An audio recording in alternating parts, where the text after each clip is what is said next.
you're new to pool and practicing the basics, or a more experienced player performing drills to improve your shot making and positional play, the Drill Partner is perfect. What is up, Mike? You dodged this bullet long. You Seen dodged you more of you in the past week than I have in the past 3 months. You know, I would take offense to that, but that's it's pretty spot on. It's pretty accurate, actually. You know, if the shoe fits, Cinderella, you got to wear it. That's right. Yeah. Uh, Well, it's true, 'cause, but you got to get back on the saddle sometimes, and yeah. I've been enjoying doing more shows, if I'm being honest with you, and it's been pretty. Like I've told you before, I usually judge the show off of one thing, and it's like if the time goes by fast, and I feel like it's pretty decent. They've been going by pretty good, so Yeah, good. I'm excited for this one though, Mike. This has been a long time coming. This show in particular, we've been kind of talking about this over the last. It's crazy to think about now, going back to the Rio, which was like what 3 months ago now. Even before that, I mean, it was, yeah, I mean, it's almost to the point where we've talked about this WPA, Matchroom thing so long that now that it finally come to some kind of resolution, it's almost like people have stopped talking about it.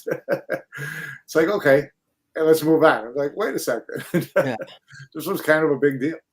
Well, it's been it's been beating a dead horse for sure, and it's been an exhausting process, and it's kind of just been recycling the same things. We're waiting on this to come out. We've been hearing Yeah, that right. to come out. You know what I mean? Waiting for an I official think they kind of announcement. bored everybody into a coma with the back and forth.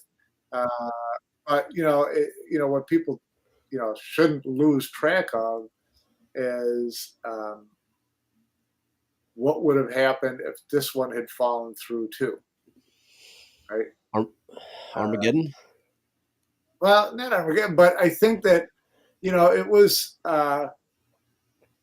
if you remember last year, and obviously, guys, what we're talking about is WPA Matchroom coming to some kind of agreement on being able to all players being able to play in Matchroom and WPA events without stuff hanging over their head. Matchroom be able to go on with their business of running the tournaments the way they want to, without interference from the WPA, but also having the approval of players to play.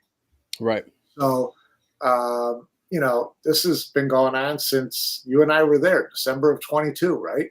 In Las Vegas, when Barry Hearn kind of pulled us aside and said, let's talk, and said, we're not sanctioning anything with WPA anymore. They don't do anything for us. We don't need them. We want to run the business our own way. And we don't want to have to jump through hoops. So, that was the start of it. And then it became this big, who's got more power, who's going to crumble first, the WPA needs to go away, Matchroom forever, all this kind of stuff.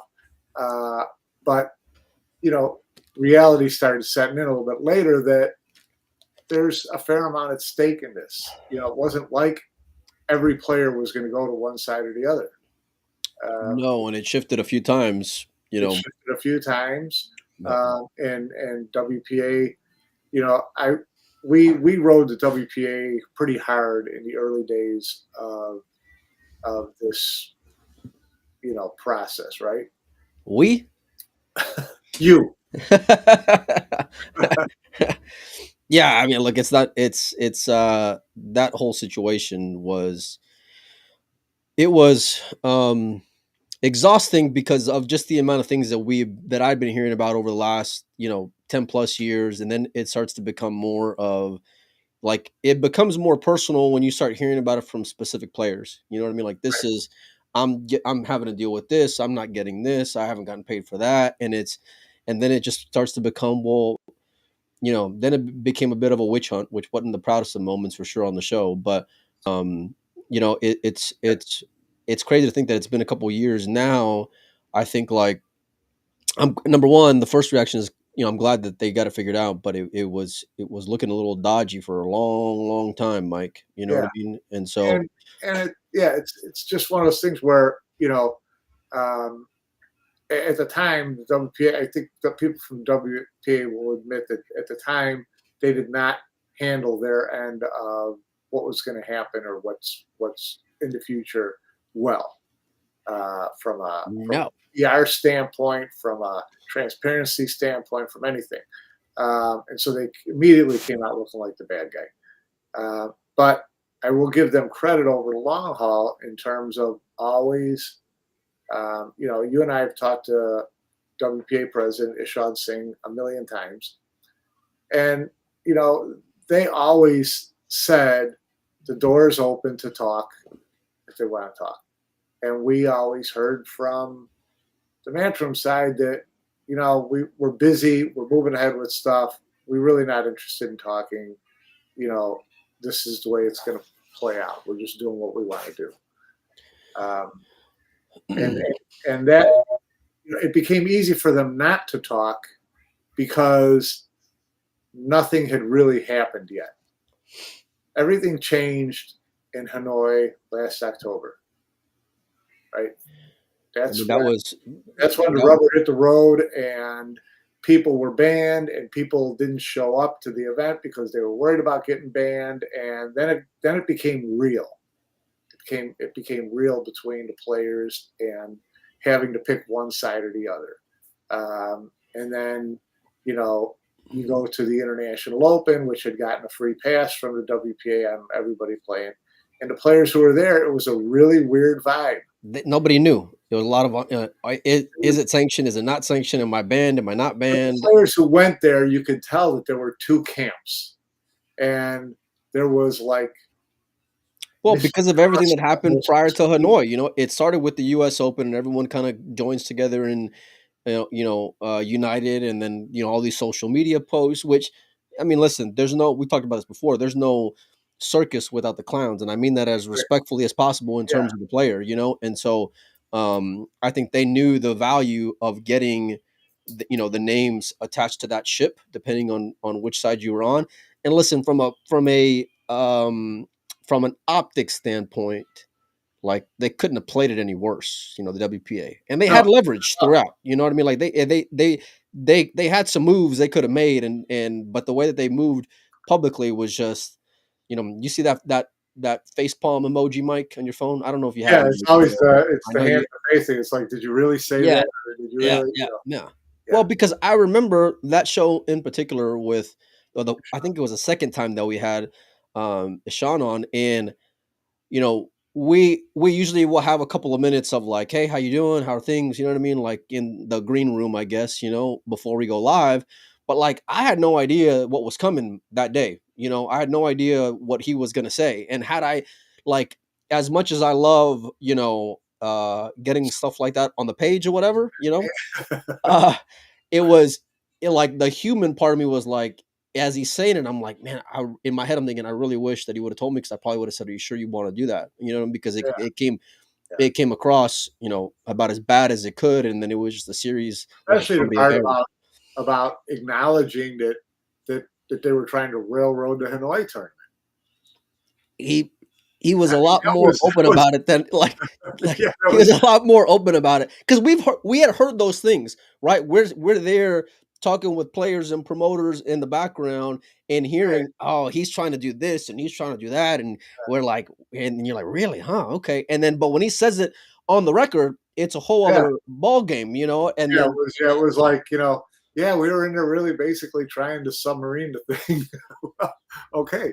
Yeah, we're talking to city officials. We're writing letters. Like, is this guy really saying what I think he's saying right now? Yeah. So, at that point, it was, that was the first Hanoi tournament, and then the next phase of it was kind of trying to get back to the negotiating table, which, Hanoi kind of forced that to happen. And in retrospect, maybe the WPA should have taken that harder stance earlier, because they were supposed to early last year. And March 1st. He said it. He said it, Mike. He said, "Listen, we were playing poker and we bluffed, and they called us on our bluff, and then you got caught with your hand in the cookie jar, Which, and, so then then it came down to, but you know what that did was it gave them time to talk to the players and take a more measured, even-handed approach to explaining to players why the WPA can't do what Matchroom wants them to do, give them a blank check, let players play everybody and everywhere and not play in their tournaments and whatever the case is. They did a much better job of that at that point. And they got some players understanding that it's not as one-sided as it looks. It's both sides kind of, you know, holding their own ground and not letting anybody, get one over on them, so to speak. So, Yeah, I think the hearing about the politicking going on behind the scenes was really interesting during all this time. And although like the public favor was more in terms of Matchroom, partly because of that popularity contest, partly because of what WPA had done publicly as well. The moves that they were making, um, like on a camera. But it was interesting to hear that as all these talks were happening, there was a lot more players like outside of the obvious, right? The Joshes and the Albins and yeah, guys like that who were really like, okay, they were not only listening to the WPA, but they were more in favor of that approach compared to what was happening on the other side. right. And I think that's when the shift started happening, like more of that pressure, because again, it all goes back to getting players at your events, right, Mike? I mean, everybody Right. wants to get the best guys to produce the best content that's going to get the most eyes on there and all these things, especially for the amount of money they're putting up for these big tournaments. So instead, what we had was a bunch of divided players, and I think that once there was division there, and players were like, I'm not risking my status with WPA, or the other one saying, I don't care about the WPA tournament, I'm playing all the match tournaments. It just split the players up, and that Completely. was not good for either side, which is what made it easier. When push finally came to shove, that's what made it easier for them to get back to the negotiating table. Nobody was winning at that point, Mike, because everyone had a watered down Yeah, product. yeah. Like It was nobody. looking like it was going to get worse in the coming year. There was going to be more. Forget the players. There was going to be more, um, you know, activity at the national level with federations stopping promoters from running events that weren't WPAs. It could have gotten really ugly really fast. And I think Matchroom realized that, and WPA didn't want to go down that road, but I think that they knew that was, that this is the way they run their business. So, that's when it finally started to get, okay, they first started talking in December of last year about coming to some kind of agreement, right? And it didn't happen until May or Right. April. Yeah. So there was a lot of back and forth, a lot of discussion, a lot of little nuanced things that kind of make things drag on. But what it showed me was how serious they both were about eventually getting something done, because the way it was after October wasn't sustainable for either one of them and was not good for the players.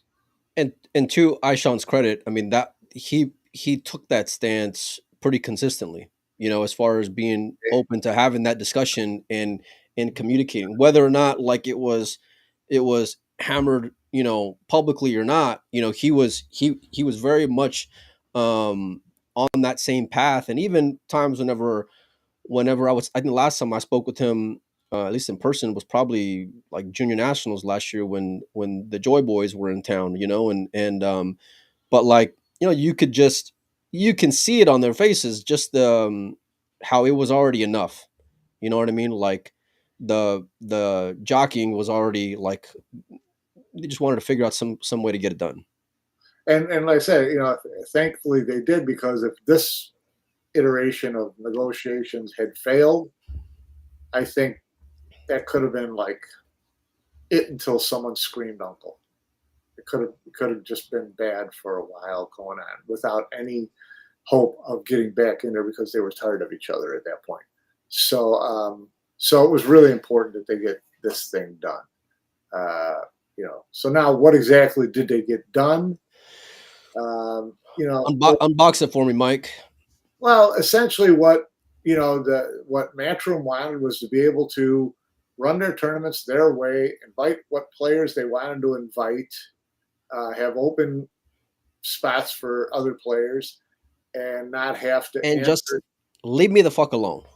Yeah, we're running a professional tour here and a professional business. Let us just do our thing and run our business and kind of stay out of our way, which WPA can't do and still operate successfully. But what they were trying to do then was find a way to make that as close to even as they could. So, the biggest thing Matchroom wanted was, you got to pull the ban on all these players. All these players who are banned, they got to be able to play in WPA. They got to be able to play in WPA events, and WPA players have always been able to play in Matchroom events. Just what was it going to cost them? When was the European, Mike? What's Refresh my that? memory. When was the European? The European was in. Let me. Mike's looking at the calendar there. Yeah. And the reason why I'm asking, Mike, is because if Hanoi was what, October? Right. You know what I mean? So it's like there wasn't nothing going on for those, at 5 months out of 6 at least. You know Right. what I mean? For the players, it was a pretty good little open stretch where there wasn't a lot at stake. But now Yeah. with the calendar starting to open up in March, and Matchroom starting to come across with its dates for events, then it was go time for a lot of these players, decision making time, travel planning time, things like that. So to get back Everyone's to go ahead. No, I was gonna say, I mean, depending on the player, like everyone had their own reasoning to go the route they took when they took it, and Yeah. so whether it was, I'm enjoying more of the cakewalk on a less competitive side, or I can appreciate and I want to go after, getting a world championship, and them being optimistic in terms of where those events could go if they were going, on the upward trend, you know what I mean, in terms of payouts and things like that or whatever. Um, and then you have a guy like Shane. I saw him comment on your post, Mike, where he was like, finally I can get to play, in a world 10 ball. Like that means something to that guy at this point of his career, Well, like playing. Shane was one of the guys who, he was really, he's always been a Matchroom guy, and he was, touting the Matchroom, waving that flag in the early days. But Well, he didn't. there were times toward the end of last year where he wasn't, he was waffling pretty on a daily basis of which way he was going to go this year. And there were a lot of players who were really weighing it out. It wasn't as slam dunk as a lot of people think. No, and obviously, Josh was going to stick with WPA events and his European status and all that kind of stuff. So, you had players like that.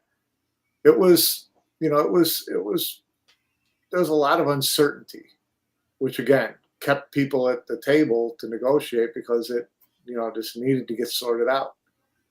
I don't think either one of those guys like being like the pawn used in that war, at any point throughout, and that's Right. not neither of their like strong suits. You know what I mean? Like, but Right. like Shane at least is aware that he's a big enough fish in that pond where like he knows, but that's just he's not that guy. You know what I mean? Like he doesn't, and more importantly, he doesn't want to be that guy. He does not want to Right. be that guy in the face of like being, used in this regard or on that regard, or no matter which way that you're going. And I mean, obviously, like it couldn't have got any worse for Josh, but that was more of like the way that he went about things. Yeah, You know what I mean? that's Josh's More own than, problem. yeah, more than anything. But it's like that's where from the promoter side, needing the players to be there is vital, obviously, but then it's like from the individual players, depending on if you're a young European player, you're you have a whole different outlook compared to if you're in the twilight of Shane, where like, hey, I want to ride off into the sunset with one more US Open and a US Open 10 ball championship. That's what he wants, like that's how he wants to end the Shane career, which is very much like in his thought process at this point of his life. Yeah, he's goal oriented. That's for sure. Yeah. Yeah. Yeah. So where are we today, Mike? There's it. So it so the what they agreed to was that Matchroom wanted the bans lifted, and to do that, the WPA agreed to ratify all the Matchroom events, right? Which is short of sanctioning, which would start to put restrictions and requirements and whatever on it. So, and it's ratified as something that they actually didn't come up with just for Matchroom. They actually had come up with that for other promoters they had been working with in WPA events. I think Joey is probably in there someplace, since they're throwing out such big money. So, some of these promoters want a little more leeway with how they do things, the rules they play under, the way they invite people, things like that. Don't want to have to follow all the WPA rules. So there's still a fee associated with that. And I guarantee Matchroom paid a fee to the WPA, to get this ratification stamp on all their events. when you say fee, are you meaning like cutting a check, or are you saying that like taking a hit publicly? Like I don't understand what no, no, you're. no, cutting a check, Okay. cutting a Okay. check. And so, you know, and in return, WPA wanted things. WPA for one, we all know that, we I was at the World Championship last year in Saudi Arabia, and it was not a great place for the WPA to be.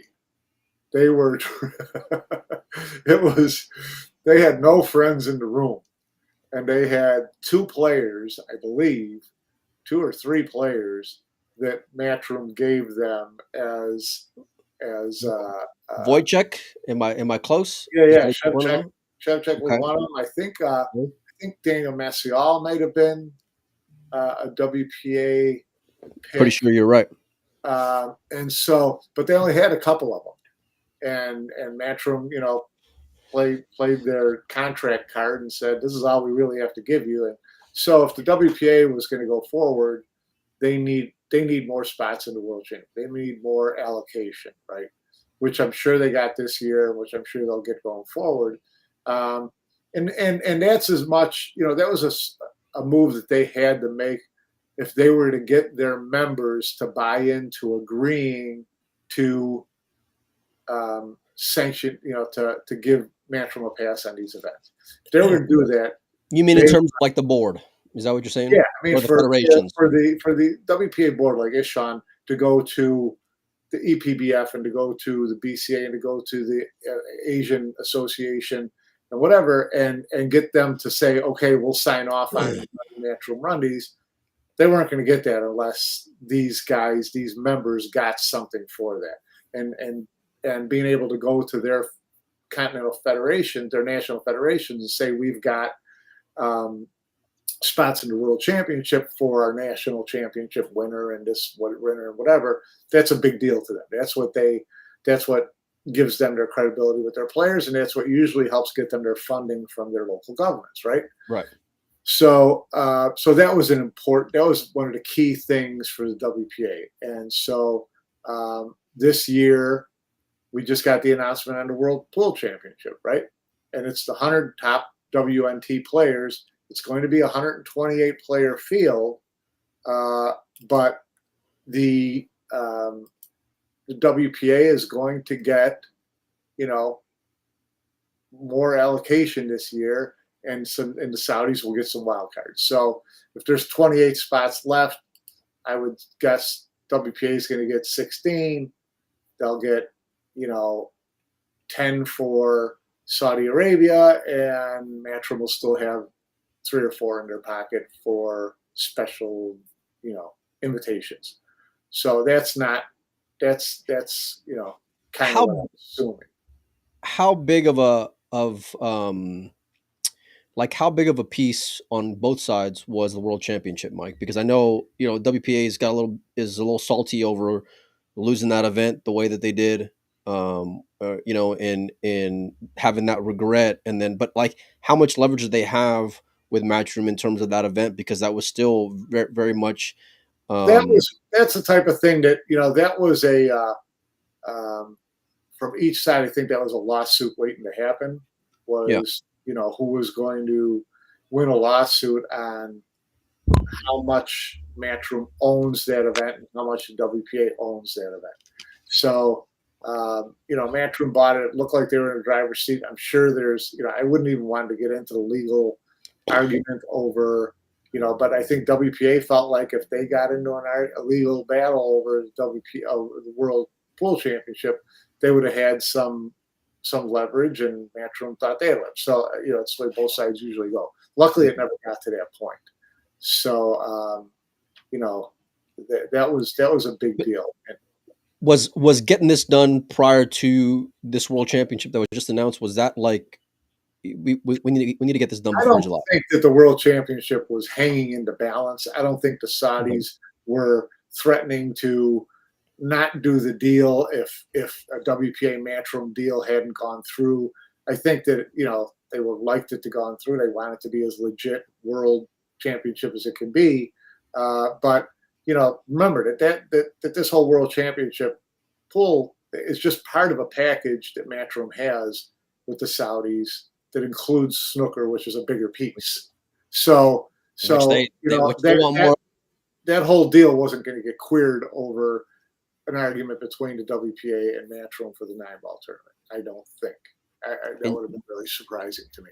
So, and we heard the importance of it with that announcement this past week, Mike. She made mention of the fact that it was going to be 4 weeks of Q Sports out in Saudi, and mention the snooker and how much that's kind of like pulling the pool along and all these things. You know what I mean?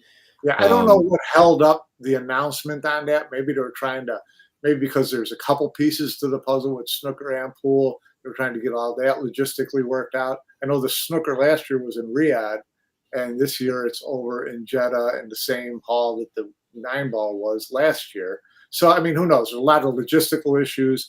The Saudis, who knows what kind of demands, what kind of requests they had in terms of time frames or months or locations or whatever. Who knows? But I don't think that the WPA Matchroom tussle had much to do with that.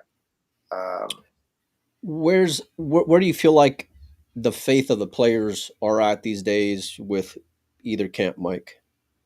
I think the players are just, happy now that they can just go play in whichever events they want to play in. So, the players are always,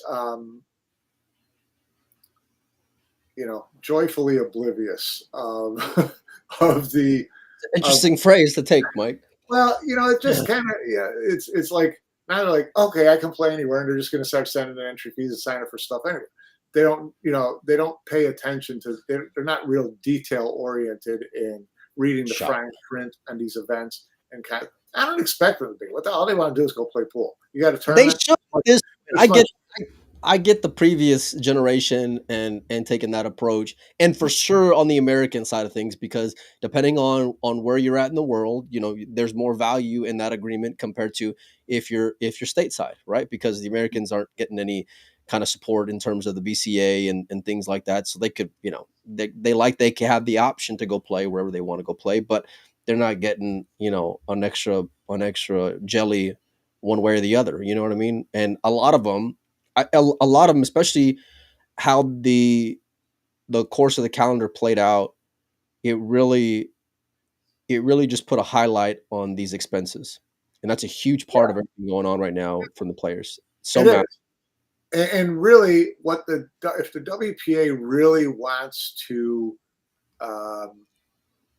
give itself, good standing with the players and the fans and everybody else, now that this is all sorted out, they will, and the game has become so global, and these other markets have become so huge, like Asia and Indonesia and Vietnam, is to find a way to work with promoters to get these events in the same parts of the world, the same parts of the year, because that would have a huge impact on the expenses that these players play. We all know now what happens when you get one of these major events, whether it's certainly the Matchroom majors in different countries, and you would think the Predator World Championships in other countries, local and regional, other nations or local and regional promoters all like grab a big event and stick it on the front end and the back end of a tournament. So now you can start to create something that almost has a little bit of a tour look to it, where players, if they're going over to Asia and they can stay cheap, they can stay for a month and play in 3 big events. One major and a couple of bookend events, or 2 majors and a couple of bookend events, and there are 5 weeks. Who knows? But saw that in Vietnam, Da Nang to Hanoi. There's a lot of opportunity for that going forward. So, but it's going to take some, logistical finessing, and you don't expect the promoters to do that with each other. That's why the WPA at this point would be wise to try to help facilitate something like that. It's not easy to do. To Matchroom's credit, they've got like that in and of itself, being able to get promoters on board to buy into that, being a World 9-Ball Tour event is pretty surprising, because everyone is so self-involved, and I'm only going to be concerned with number one and all these things, and it's not just in terms of the players, because the promoters are very much the same way, but they're also not dumb in the sense that they, like you mentioned, they want to piggyback this major event happening in my region, because there's already going to be a good amount of guys there. And if I can bring that volume of player, that caliber of player to my venue for my event, then it's worth, maybe putting in. I mean, ideally putting on events is tough in general, but maybe it makes it more worthwhile when they're putting in 10 or 20, depending on the added money. Yeah, no, it's, and because there'll be multiple promoters wanting to take advantage of the Florida Open on the front end of it or back end of it, there's going to be some competition with them over who's going to put up enough money to draw the most talent, right? So that can only help. There's a lot of upside to this with all this stuff being out in the open and open for everybody now. There's ways to do this that will be advantageous to everyone. So when you say like they ratified for Matchroom, like how much are these players who do get government support or federation support? Like, is now the U.S. Open going to be an event that if I'm, an Austrian, am I getting help from my federation there, Mike? Or if I'm, a German, am I getting help going and playing in? I don't know for sure, but I wouldn't think so, because it's not a WPA sanctioned event, and that's what they're going to hang their hat on. Now the World Championship's a different story. So these are ratified; they're not sanctioned, which means that the players. Jim mentioned something here about they still get to keep their ranking. Well, yeah, Matchroom's got their rankings, but WPA is also going to have its rankings, and they're going to be separate, right? And if you play in a WPA tournament, you win it. Here's something. Look at someone like Aloysius. Yeah, he didn't get a WPA point for winning the UK Open. He's rock solid with the WNT, but that not helping him get into the World 10-Ball Championship, because he still has 0 points in the WPA rankings, or something of that nature. So the ranking issue is that's an interesting part of it, in terms of, because it's not sanctioned, you're not getting WPA points for winning a Matchroom tournament. You will with the World Championship, because that's a WPA sanctioned event. So, but for these other Matchroom events, you're not getting any WPA points. So you'll have to play in WPA tournaments to get those points. If you want to get one of those, we know that the World 10-Ball, World 8-Ball, the Predator World Championships they're running with WPA, those are only like 64-man fields. Yeah. So it's going to be, it's not just sending your entry fee and you're in. That's a smaller club. So you're going to need those WPA points, to get those shots. You mentioned Hanoi and the Asian players. You also mentioned Yap, and a lot of those guys were affected more than others during this whole process, Mike. Because of everyone trying to keep their ground on that market, and it became a pissing contest. How much, if any, is Hanoi or major events held in Asia? How much is that going to be an issue going forward? Well, theoretically, and I think one of the things that kind of held this whole thing up from being finished earlier was when you start getting into those other areas of the world where you're going into someone else's, federation, area and talking to promoters there about running an event that's ratified but not sanctioned. Right. So, I think that they've worked it out to the point where that's not going to be an issue.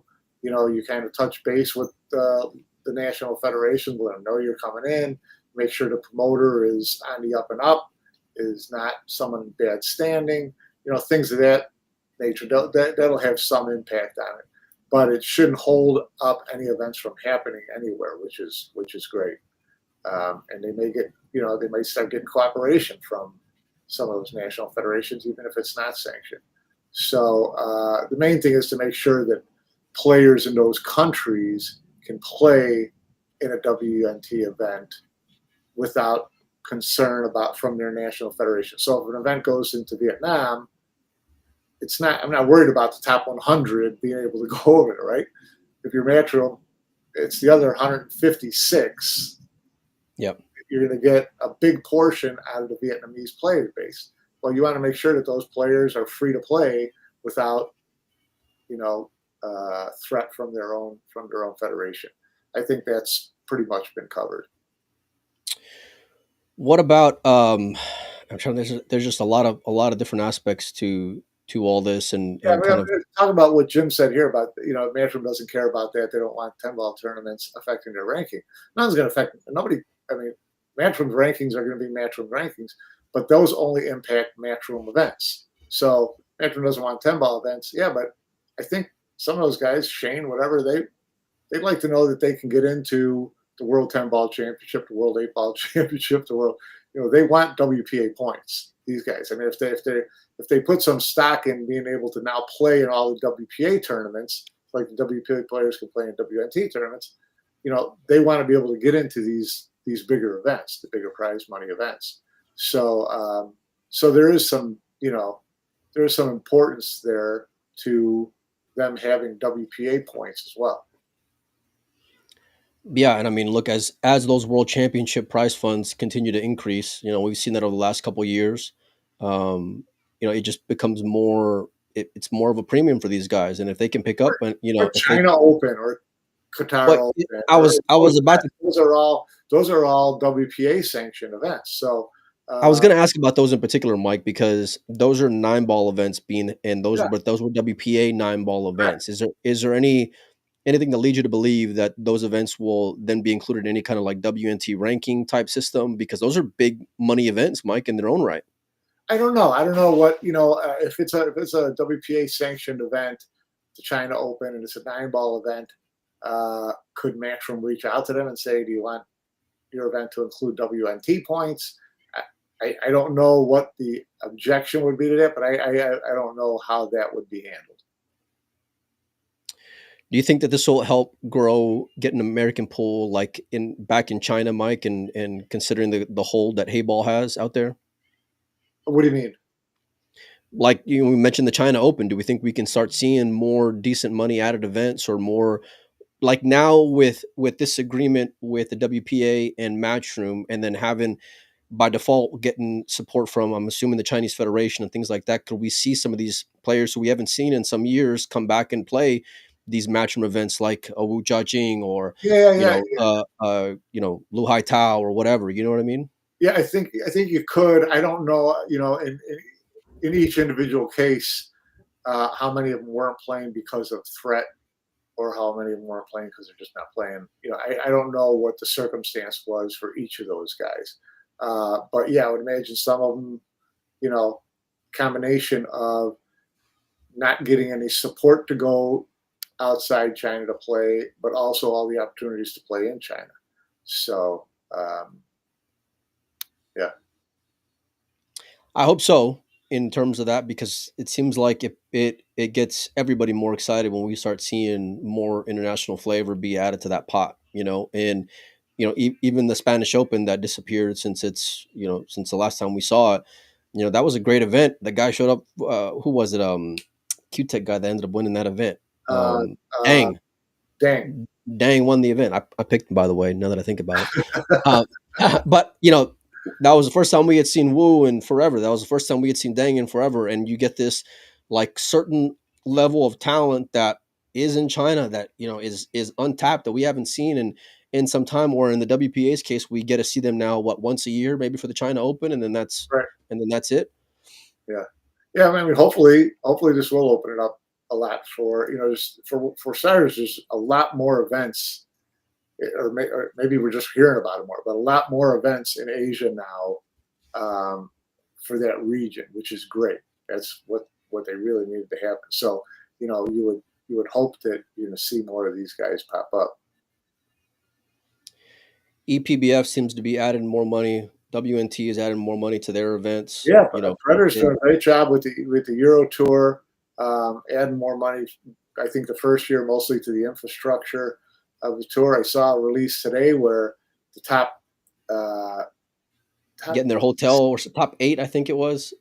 I think it might be top 16 men and top 8 women, or top 8 men and top 4 women, top ranked, get, you know, their hotel and entry fee paid. It's nice little perk. It kind of, you know, You get a free roll, Mike. That's a great. you That's do get a free roll. It's like going to one of the Joy events. Yeah. Well, that's huge for some of these guys, and goes a long way to the end of the year bottom line, you know, and especially like with one or two good showings, you know, you solidify your place in that standing, and now it alleviates that pressure that you would have otherwise if you're shouldering it, you know, or you know, I don't, again, each country is different in terms of their support and what they get going out there and participating in those events. But like not having it hang over your head that, man, you know, this is essentially a $1,800 match for me, where 1,800 goes a long way in this country versus somewhere else. You know Yeah, what I right. mean? Right. And so times that times whatever, 8 events per year, whatever it is, you know what I mean? Like that's a big burden for some of these guys. Yeah, You know? it is. It is. No, that's great stuff that's going on there. So, you know, hopefully, you know, things start. You know, there's such promise out there right now. There's so many good events. You know, it's just nice that the field's been cleared out a little bit, and we'll see how everybody kind of moves ahead. How important for this deal, Mike, was there any kind of discussion in terms of respecting the calendar and these big world championships that are happening that are outside of 9 ball?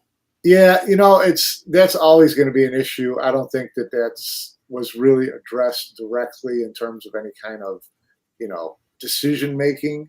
You know, I think that they're just going to have to try the best they can. I mean, WPA even concedes at this point there's too many events, too many places in the world for people to start. I mean, you know, 4 or 5 years ago, when Matchroom would post an event, you'd get bitching and moaning from the EPBF that it's on top of a Euro Tour event in Austria, and you're like, who cares? But now the events are so, you know, even the huge events. Well, Euro Tour in Austria, Albin wasn't even going to those back then, Mike. You know what I mean? Like, but you know, but the big events now, there's so many of them. It's really going to be hard to do that, and we see, you know, the promoters, you know, they all blame each other for stepping on each other's events, and we were here first and all that. And the truth of the matter is, they both play the same game. They both start the year throwing out dates and imaginary events and locking up space on the calendar that 60% of the time either never happens or the dates get changed. You know, there was a big block in the WPA calendar for a to be determined event in May. It took up like 10 days, 13 days, something. I was told it was a Predator slot.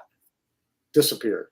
You look at the end of the year in the WPA calendar now, there's 3 or 4, I think 4 big slots taken up with Predator events to be determined. One of them is the World 10 Ball, which is going to happen, but the other 3, no clue.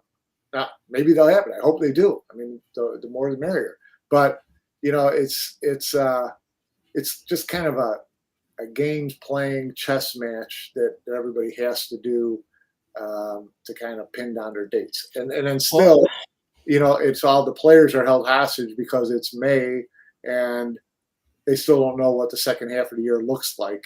Well, is anyone going to be staring down the barrel of that gun with this, ratification versus sanctioning? Like if there is some conflicting events, are players going to feel pressure or that like behind the curtains kind of Yeah, there threat, like, will be. hey, Yeah, you better go here? they'll definitely play for pressure from their federation if there's a major WPA event, sanctioned event on the same dates as a WNT major. Then I think it will be up to continental federations to make their own decisions. It won't be a U.S. A WPA mandate. I think it'll be up to the continental federations to determine how they're going to handle who plays where, or what happens if you play in the Matchroom event instead of the World 10 Ball event if there was something at the same time. So that's why it's important to kind of avoid those if possible, and that's all about getting calendars set before a year starts. I mean, that's most sports do it. Yeah, but we've listen. We're 5 months into the calendar now, and we've been dealing with this on the 9 ball side of things, where they're just announcing 2 months out in a world championship or And the 10 ball thing. They've got yeah. all these open, all these locked up spots on the WPA calendar that have no event attached to them. So it's all just rolling the dice and hope something happens. So, but can a player look at the WPA calendar now for the third and fourth quarter this year and make their travel plans? No. All you know is these dates are locked up, but they don't know what the event is or what part of the world it's in. So how they can make travel plans? How long is this peace treaty in place for, Mike? It's like a couple of years, but from what I hear, there's a couple of years, but there's a couple of out clauses and whatever. But yeah, hopefully it's just hopefully it just kind of just moves on from here. Is it just kind of like putting a Band-Aid on on No, I think this is better. I mean, this whole ratification thing and not worried about sanction fees and sanctions and penalties, that opens the door about as wide as you could have hoped. So now they just have to figure a way to play nice. We saw the announcement on the WPA page, with a big Matchroom logo on there. But it was last year, I think, Mike, in March, where we had a WPA announcement, and Matchroom comes out and says, "Well, hold on a minute, we didn't necessarily, agree to that." This I would say lack of acknowledgement publicly from Matchroom, does that leave you for any kind of like cause for concern in regards to this agreement? No, I don't think. I mean, the press release that WPA put out was a joint press release. It was a press release signed off by both and had quotes from Emily in there and all that kind of stuff. So it was a joint release. So it was on the up and up, is what we're saying, Mike. Kind of square, but Matchroom didn't make a big deal out of it. I think that was for several reasons. One, it was came out right in the middle of right at the front end of the UK Open, right? What time of the day was it here in the States, Mike? It was like 2:00 in the morning. Didn't I call it? I was at least within 15 minutes of it, at least. But yeah, they kind of dropped that one in the middle of the night. So UK Open was going on. They didn't want to, take anything away from the event that they were just working on, which I don't blame them.